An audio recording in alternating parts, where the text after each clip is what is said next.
both because at this point Lucifer was still spending most of his time cooped up in his workshop making rubber ducks, and because this is during the pilot, which occurs directly after an extermination. He must trust Carmilla and Zestial, or at least one of them, an awful lot to stay with them during an extermination. Even though the exorcists aren't really a threat to him, and neither are sinners, he kind of hates sinners. I can only imagine he puts these two on quite a pedestal compared to most to spend time with them at all, let alone under such serious circumstances. We've already seen in the past that little details like this in Vivian Medrano's shows are very intentional and hint at future plot points, so I have no doubt that this little clip will pay off later. As for how? Well, I can think of a few main possibilities. First off, it's not surprising that Lucifer and Carmilla know each other. Lu may not be familiar with all of Hell's overlords, but as we've seen, Carmilla is quite powerful and respected. And since her entire business is angelic weaponry, I'm not surprised that she would see an advantage in working with a fallen angel. The Carmine business seems to get most of its angelic steel from the direct aftermath of the exterminations. But it would make sense for Carmilla to work with someone who has lived in heaven to better understand how these weapons are made, what they're made for, and how she can turn that steel into the arms that are in demand. This would mean that Carmilla is regularly doing business with Lucifer to make a greater profit, and probably consults him whenever she needs to significantly change how her weapons are made. So one fateful extermination day, when she kills an angel and learns that they can be harmed, she probably sees a goldmine of potential profit. I can only imagine she would immediately call up Lucy to ask how she can make her weapons better suited for a revolt.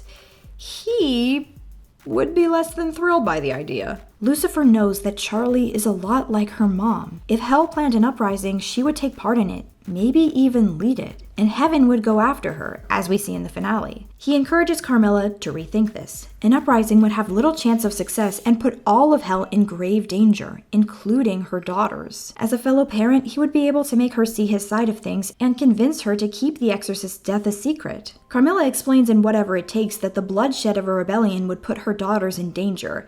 But there's one tiny problem with that reasoning.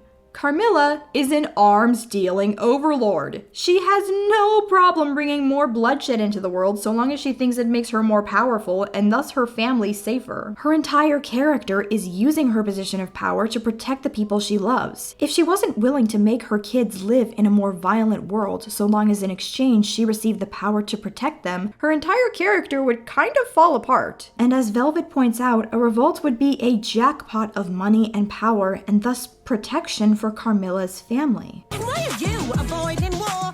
That's what the guns you sell are for. So based on her broader personality, I can't help but think that she would need a little bit of convincing to decide that keeping this secret was best for her kids. Convincing that would be especially believable from somebody with first-hand experience dealing with Heaven.